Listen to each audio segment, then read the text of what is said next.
think your pizza box goes in here? Think again.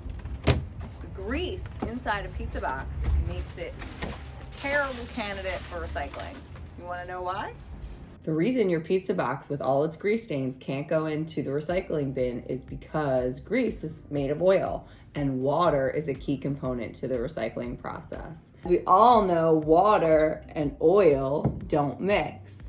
When your pizza box heads to the recycling plant, it gets put into a large vat of water and with all the other recycling paper, and it's turned into something called a slurry, which is the base for all recycled paper.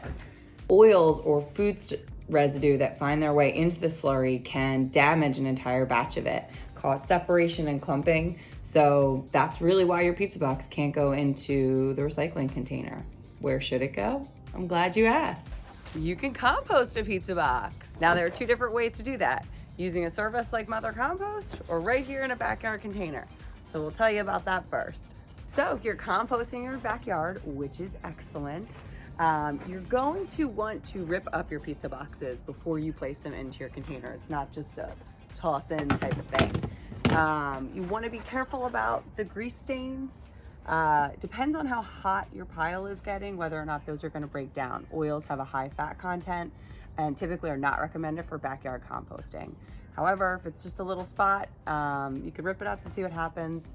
If it's still there at the end, it's fairly easy to remove. So that's the tip for composting a pizza box in your backyard. Are you using a service like Mother Compost? This just got even easier. 1, 2, and you're good to go.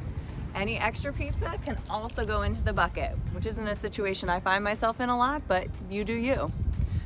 So that's what we got. Pizza, delicious. Pizza boxes, unfortunately not recyclable, but they can find a second life in the compost pile. Tune in next time for more fun with Mother Compost. See ya.